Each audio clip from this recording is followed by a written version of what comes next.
জিন্দগির মধ্যে পরিশন হয়ে গেছো, কিছুই করবার পাইতেছ না, কেলে করবার পাইতেছ না। একবার মাইন্ড লাগাও।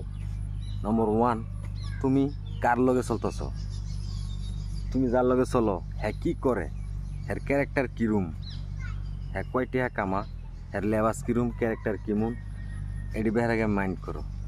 একটা কথা শুনো, তুমি যদি 5টা সফল ব্যক্তির লগে ঘুরো, সাকসেসফুল মানে কামিয়াব, তারা ক্যারেক্টার ভালা মানুষ, তারার লগে চলো, 5টা মানুষের লগে চলো, তে তুমি যদি খারাপ হতা হও তে তুমি 6 নম্বর সাকসেসফুল ব্যক্তি হইবা। কথা কি ক্লিয়ার?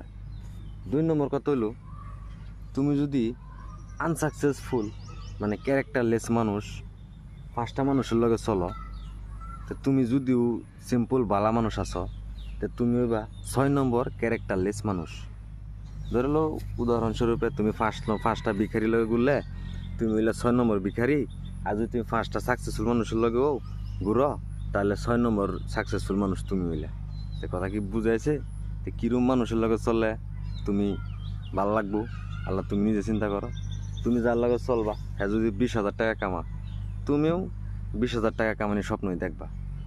আর যদি তুমি এমন একটা মানুষের লগে চলো যে হ্যাঁ মাসে 1 লাখ টাকা কামাইতেছে, তো তুমি মাসে 1 লাখ না কামাইতারলেও 80 থেকে 70, 90 এনি কামাইতে পারবা। আর যদি তুমি একজন দেখতেছ যে হ্যাঁ ডেলি তো বেকার ঘুরে, আন্তাজি বন্ডামি করে, তো তোমারও হেরম বন্ডামি করে করে তোমার জিন্দিগিটা যাবো। তো ভাই, নিজের জীবন নিজে রক্ষা করো, সৎ পথে চলো, সৎ মানুষের লগে চলো, সাকসেসফুলও জিন্দিগি ইতিহাস বানাও, ইতিহাস কাহিনী তৈরি করো, নিজেও চলো, আরেকজনের যাতে চলার সুবিধা দিতে পারো, এরম ব্যক্তিও। ধন্যবাদ।